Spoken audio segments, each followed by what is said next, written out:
Justiça além das fronteiras. E quem melhor poderia nos levar ao longe, senão o eminente Dr. Francisco Rezec, juiz da Corte Internacional de Justiça. É o nosso convidado da noite de hoje no Contraponto. Boa noite, doutor Rezec. É uma honra tê-lo aqui como convidado nosso. Prazer é meu, Cacilda. Muito bem. Ministro, o senhor tem uma origem exótica. O senhor nasceu em Cristina, pequena cidade do sul de Minas, com 13 mil habitantes. E hoje, no entanto, ao estudar a sua vida, eu senti na sua pessoa uma individualidade onipresente, como se o senhor estivesse em todos os lugares e, ao mesmo tempo, em nenhum. Isso o senhor atribui a quê?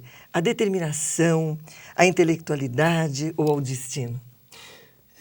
Isso resulta de uma série de circunstâncias, pode ter a ver com a minha origem fenícia, pode ter a ver com a ideia de que a mobilidade é um dos grandes privilégios que o ser humano pode ter e utilizar. Resulta também com a vocação peregrina que vem das montanhas de Minas Gerais. Por não termos acesso ao mar, nós temos um desejo incontrolável de migração que nos leva a caminhos desconhecidos e, às vezes, muito precocemente. Sim, e isso torna desbravador, quem sabe? É sim, é sim. Ministro, o que qualifica um juiz a julgar internacionalmente? Isso é uma eleição, Cacilda. Quem elege os juízes da Haia é a Assembleia Geral das Nações Unidas e o Conselho de Segurança, em escrutínios separados e por maioria absoluta. E vota-se, veja bem, não exatamente na pessoa, vota-se mais no pavilhão. Quando diversos países apresentam candidatos, o que se considera é aquilo que cada candidatura significa como percepção da realidade internacional, da história, do futuro, daquilo que deveria ser a sociedade internacional. E, vistas as coisas assim, a candidatura brasileira é sempre uma candidatura forte, seja qual for a pessoa apresentada. Muito bem, mudando de foco então. E o que o faz, no foro íntimo, querer atuar internacionalmente? Essa foi a minha vocação durante o curso de Direito. Foi a área que mais me seduziu enquanto estudava Direito na Universidade de Minas Gerais. E é verdade que não era na época algo muito incentivado pelo corpo docente, pelos meus professores mais queridos, que tinham um pouco de medo de que isso não oferecesse grandes perspectivas profissionais a ninguém. O que mudou com o tempo? Na época, realmente era um campo muito pouco explorado. Hoje, isso cresce vertiginosamente no Brasil, sobretudo. Sim. Ou seja, o acompanhamento da realidade internacional e a consagração ao direito internacional hoje são uma constante na vida do estudante brasileiro e do jurista brasileiro em geral. O senhor acredita que dizer o que pensa, sem medo de ferir as convenções do politicamente correto, é condição para se julgar além das fronteiras? Eu acho que sim. Foi aquilo que apliquei como princípio durante os meus anos de Supremo Tribunal Federal e de Tribunal Superior Eleitoral. Eu sempre achei extremamente simplória a afirmação de que o juiz só fala nos autos. O juiz fala nos autos aquilo que é para ser dito nos autos. E se o fizer depressa e com sensatez, tanto melhor. Mas fora dos autos é preciso que o juiz explique à sociedade aquilo que lhe dá poder e sustento, as suas razões, as suas motivações, os seus limites, de modo a evitar todo mal-entendido. Se os juízes não se fazem entender pela sociedade por comunicação direta, nenhuma outra classe vai assumir essa tarefa e fazer isso por eles. Verdade. O senhor diz em uma de suas entrevistas, doutor, que não se pode mentir a respeito de certas realidades.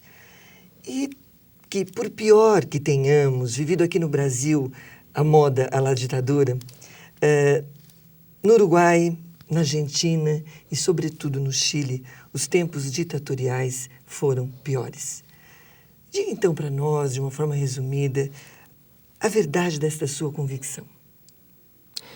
É uma questão puramente comparativa, ou seja, aqueles países vizinhos enfrentaram, embora todos se agregassem num mesmo sistema, numa mesma ideologia de repressão e de arbítrio, é verdade que a metodologia foi diferenciada e que dos países do Cone Sul, o Brasil foi o que experimentou um período autoritário menos violento em relação aos outros. Mas nem por isso o período deixou de fazer vítimas fatais. Eu as tive entre colegas meus de faculdade, entre amigos pessoais, enfim. É apenas uma questão quantitativa, Cacilda. Apenas quantitativa. O número de baixas aqui foi relativamente menor ou bem menor do que foi no Chile, por exemplo. Isso. O senhor que carrega a liberdade dentro de si, acredita que nós, brasileiros, atualmente, temos assegurada plena liberdade de escolher a categoria de nacionais que queremos ser? Nós temos plena liberdade de fazê-lo, sim, e uma ocasião excepcional de tomar esse caminho e de desenhar o nosso perfil ante as demais nações e de desenhar para nosso próprio uso o nosso rosto definitivo. É um país que tem hoje esse privilégio e não deveria perder a ocasião histórica de fazê-lo. Jamais, né? Ministro, o que levou os estudantes a buscarem, nos dias de hoje, o binômio poder e riqueza? A decepção com o próximo, a necessidade imposta pela sociedade de consumo, ou isso é um velho e conhecido produto do desenvolvimento? As pessoas se tornaram menos idealistas nos últimos anos em relação àquilo que foram, por exemplo, nos anos 60. Do ponto de vista de muita gente, isso não é mal. Há uma grande dose de realismo nessa maneira de encarar a vida.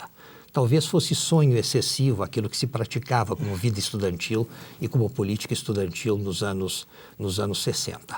A busca de poder, prestígio, posses, que hoje muitos assumem como objetivo de vida, se isso fosse proclamado nos anos 60 numa universidade, soaria como uma obscenidade, isso. Como algo absolutamente revoltante. E, enfim, sim, alguma coisa se perdeu, Cacilda, pela perda do romantismo daquela época, mas talvez do ponto de vista do interesse social em provocar efetiva mudança social e de melhorar como nação e como sociedade, talvez não faça grande diferença. O discurso não faz grande diferença. Hoje a ação pela mudança social é mais eficaz do que no passado. Mas o que não deixa de ser uma pena, né, ministro? Sim. Um homem de tantas obras editadas, que já ministrou muito além das fronteiras, que já passou por Paris, Berlim, Roma, Amsterdã, Londres, Lisboa, Vancouver, Cairo e tantos outros grandes centros. Afinal, um capricorniano. Diga-nos, onde estão as raízes da liberdade? As raízes da liberdade estão no coração humano. No caso, se consideramos a história do Brasil, as raízes da liberdade estão em Minas Gerais. Coincidentemente... Há várias maneiras de encarar a pergunta, Cacilda. Eu acho que as raízes da liberdade estão no coração humano. Perfeito. E a busca da liberdade é um ideal indescartável para toda pessoa que aprende a pensar. Esteja certo, ministro, é tudo o que nós queríamos ouvir. Um profissional que pisou em solos tão diversos e tão distantes, como a Alemanha, a China, a Coreia, o Egito, o Marrocos e a Tunísia, até me emociona dizer tudo isso, que viu de perto a vergonha, a humilhação, a beleza, o sucesso. Por favor, ministro, responda-me. O ódio e a revolta, quando chegam, instalam-se na mente ou nos ossos do indivíduo? Isso não se instala em definitivo em ninguém. As motivações externas que levam ao ódio e à revolta são, em geral, transitórias. Deseja-se, espera-se, faz-se tudo porque sejam transitórias essas razões. De tal modo que o próprio sentimento não dura muito tempo, não deveria durar muito tempo. Certa vez um grande médico brasileiro, o professor Adib Jatene, dizia que a principal causa das principais doenças fatais para o ser humano é exatamente isso: o ódio, o ressentimento, o rancor, aquelas coisas atravessadas na garganta que que infelizmente atormentam tantas pessoas e que tem ainda por cima esse efeito colateral, o de minar-lhes a saúde. Não, as razões desses sentimentos, sobretudo quando verdadeiras, deveriam ser eliminadas e, em todo caso, eliminadas essas ou não, os sentimentos deveriam ser evitados. Eles não levam a nada de bom. Quando o mal tem todas as audácias, o bem deve ter todas as coragens, doutor?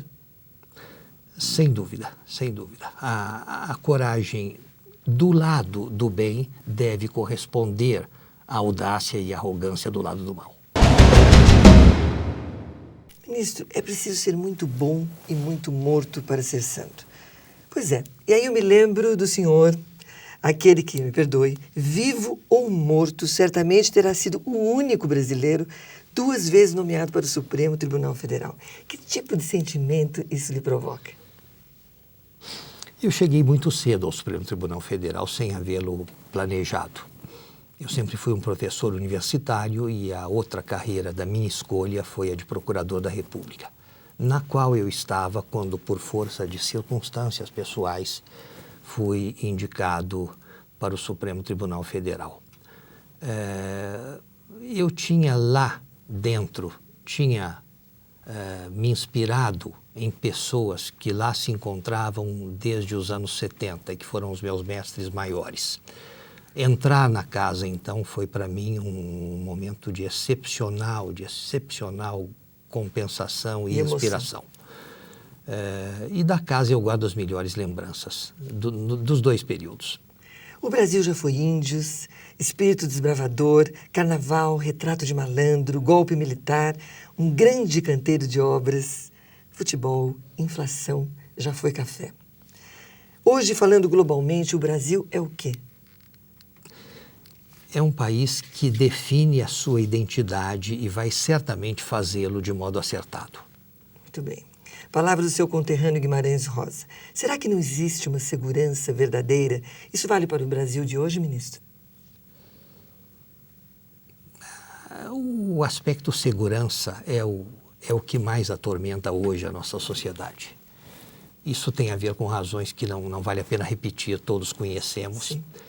Eu tenho a impressão de que isso se supera, não a curto, mas a médio prazo, isso se supera inteiramente. Eu tenho a impressão de que esse tende a ser... Veja, Cacilda, sob certas óticas, nós já somos um dos países mais seguros do mundo. Nós temos um problema de criminalidade comum violenta, mas pouquíssimos países lá fora podem se orgulhar de gastar tão pouco dinheiro público com segurança de dignitários, por exemplo.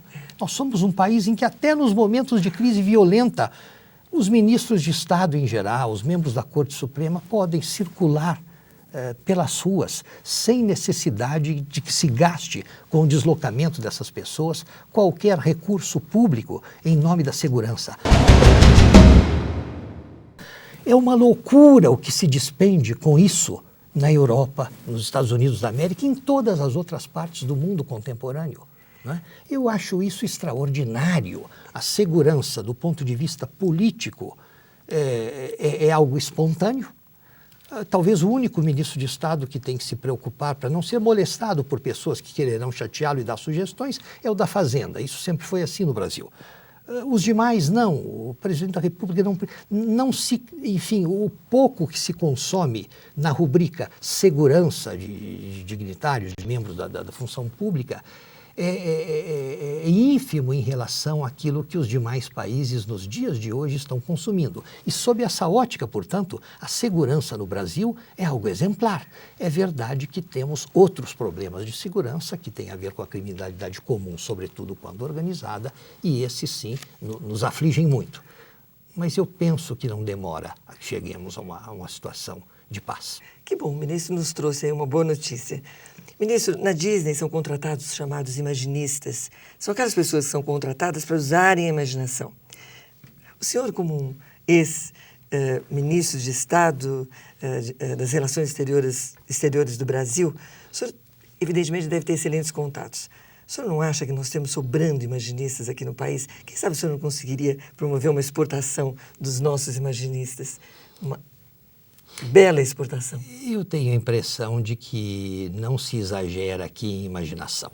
Existem, enfim, alguns empenhos excepcionais em determinadas causas que, do ponto de vista de alguns brasileiros, não mereceriam tanta energia. Mas não acho que se esteja exagerando em dar asas à imaginação. Que bom. Se na Corte Internacional de Justiça concedessem ao juiz Francisco Rezec a escolha de um ditador para ser julgado, qual o primeiro que convocaria?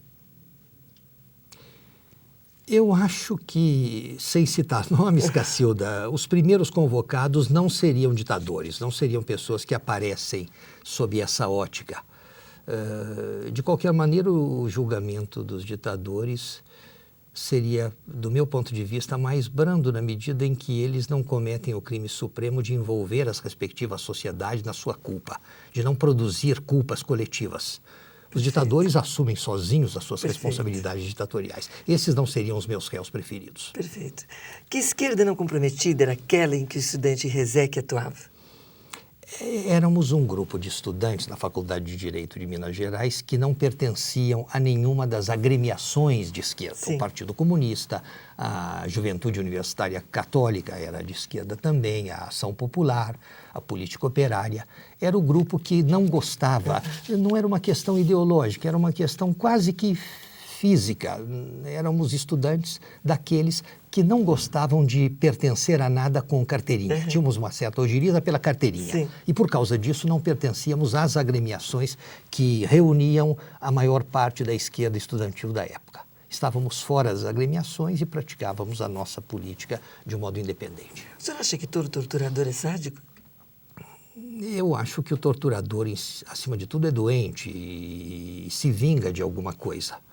Talvez ele mesmo, né? Sim, e que num clima normal, num clima de democracia e de valorização das liberdades públicas e dos direitos humanos, ele se vingaria de outra maneira, com esportes, com outras atividades lícitas, que não aquela que um regime autoritário permite que se pratique. Ministro, o senhor entende a bitolação intimamente ligada à liberdade de espírito ou à liberdade de ação?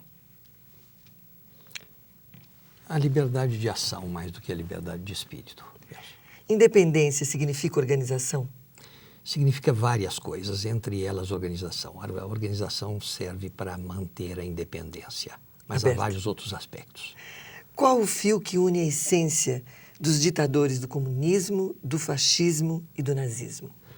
Em todas as hipóteses, o que nós temos é uma quebra da ordem jurídica, do princípio democrático, do princípio da representação popular e uma alegada inspiração que vem de algum extrato superior. O ditador sempre imagina que ele tem uma inspiração que não poderia ser recolhida senão em cima do extrato social, razão pela qual ele não deve satisfação às ruas e não precisa se legitimar no povo.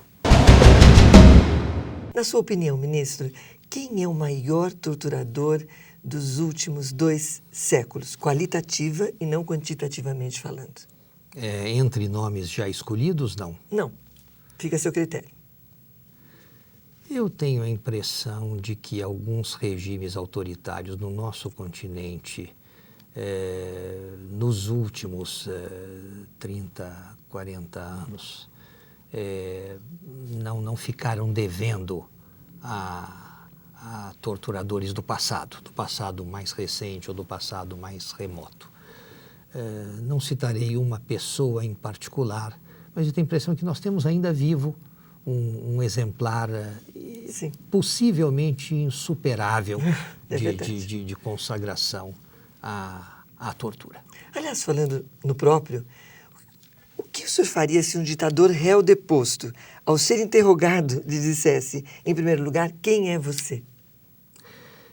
Eu me perguntaria quem sou eu. Nessa situação, eu tenderia a contestar a minha própria legitimidade se eu tiver dúvidas quanto a ela.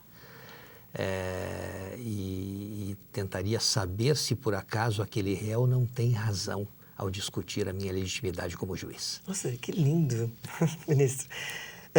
Meritíssimo, com toda sinceridade, se eu tivesse matado o Hitler ou Stalin, o juiz Rezec me condenaria? O juiz, sim. O jurado, talvez não. Coloque-me numa das duas posições. Se eu devesse julgá-la como juiz, eu deveria condená-la por ter executado, por sua própria iniciativa, algo que não era direito seu. Mas como jurado, como membro de um tribunal de júri que inspira o juiz quanto à realidade dos fatos, eu possivelmente teria uma atitude mais condescendente. Crimes de genocídio, crimes de guerra e crimes contra a humanidade. Qual deles faz doer mais o coração? A categoria crimes contra a humanidade envolve várias espécies e é talvez a mais densa das três. Você citou justamente, Cacilda, os três tópicos de competência do novo tribunal, do Tribunal Penal Internacional. É interessante lembrar que há um quarto crime, o chamado de agressão, O que seria? que não foi definido justamente porque se entendeu que seria politicamente perigoso fazê-lo neste momento. É uma das deficiências do sistema, é um dos pecados originais com que começa a funcionar o Tribunal Penal Internacional. Não do tribunal, mas do Tratado de Roma, que preferiu não definir desde logo o crime de agressão, pelas dificuldades que teria em fazê-lo e pelos incômodos políticos que produziria em determinados países que eram considerados importantes na hora da instalação do tribunal e que afinal não apareceram. Ministro, quem está com o coração doendo aqui sou eu, por ter que interromper um pouquinho a nossa entrevista por um pequeno intervalo. Mas já já a gente volta. Continue conosco.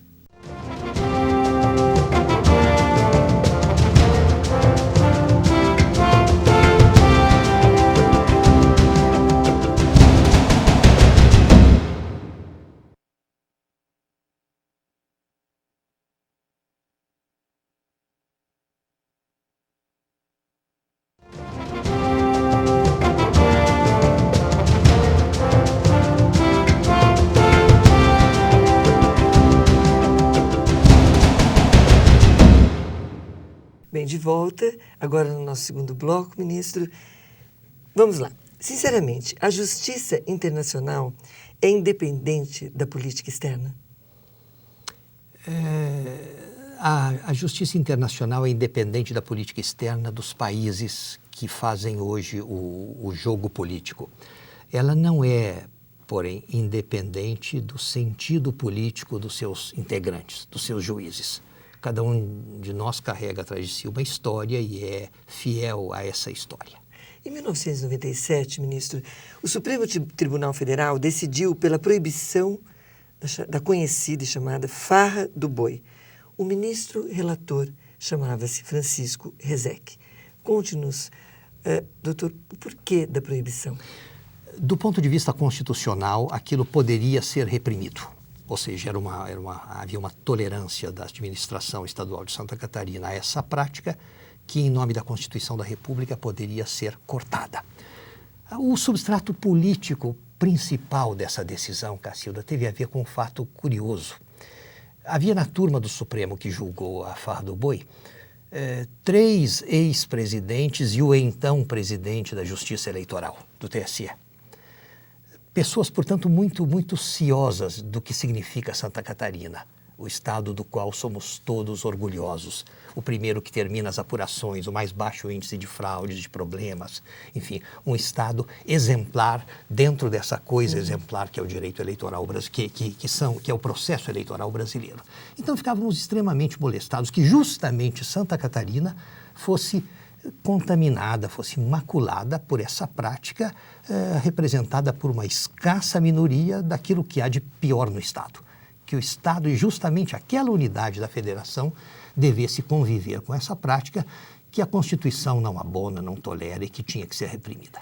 Mas, ministro, o senhor conta rapidamente, explica para o telespectador o que é a farra do boi? Era uma fórmula inspirada em certas práticas europeias que são, essas sim, centenárias. No caso aqui é uma coisa recente, generalizou-se pelo menos em datas recentes e envolvia um número pequeno de pessoas. Eram maus tratos a animais na via pública. Um pouco mais grosseiros até do que aqueles que se praticam em alguns lugares da Espanha contemporânea. Uma crueldade mesmo. Uma crueldade para com animais que, enfim, alguns grupos de proteção, alguns ativistas da proteção dos animais levaram ao Supremo, era direito deles, né?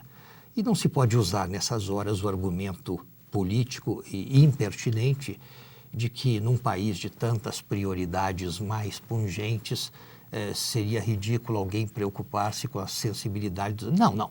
Ninguém pode determinar a cada brasileiro o que na Constituição ele quer priorizar num determinado momento a fim de proteger nas vias judiciárias competentes. E para o boi restava apenas um caminho, a morte. Sim.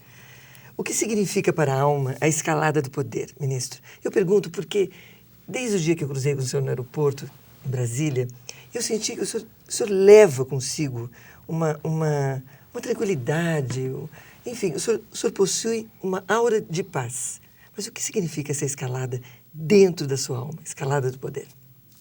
Eu nunca busquei nada na vida, Cacilda. Nunca estabeleci objetivos e deixei que as coisas acontecessem com naturalidade. Essa falta de determinação de objetivos dá uma imensa paz às pessoas. Porque elas nunca ficam frustradas, sim. Elas nunca se sentem decepcionadas com nada, estão para o que der e vier. E neste momento da vida, que é um momento de transição, também eu deixo as coisas acontecerem como Deus for servido. Não estou, enfim, predeterminado a buscar coisa alguma. Isso é necessariamente um fator de paz. O que o homem Rezec faz nas horas vagas, se é que as tem? Tem, e muitas, a verdade, eu não posso me queixar de falta de horas vagas, Cacilda. Mas, enfim, houve época em que eu tinha alguns hobbies, como montagem de navios do século XVI ao século XVIII, por aí. Eu jamais imaginaria isso, doutor. E fazia jardinagem também. Houve uma época em Brasília em que eu fazia jardinagem, cultivava rosas e outras espécies. Sempre fui um interessado pela música de todo gênero. E continuo, e um interessado voraz pelo cinema. Bom, eu tenho um adendo aqui. Além de onipresente, o senhor é onipotente, porque dos navios às flores, isso é esplêndido. Quer dizer, é uma mente realmente global, né, doutor? E isso não exige muita habilidade, dá muito prazer. É evidente. O senhor não sente, por vezes, uma sensação de que nós estamos sempre começando? O tempo todo. Eu lembrava a divisa da minha universidade, que é a Federal de Minas Gerais, e que é a frase latina incipit vita nova, que significa começa uma vida nova. Os ex-alunos da UFMG são fortemente inspirados por essa divisa. É sempre tempo de começar uma vida nova. Da AIA, doutor Holanda, o que está trazendo na bagagem espiritual? Da AIA não muita coisa, da corte sim. Os juízes da velha corte não são exatamente apaixonados pela cidade, que não acrescenta muita coisa a quem lá está por algum tempo.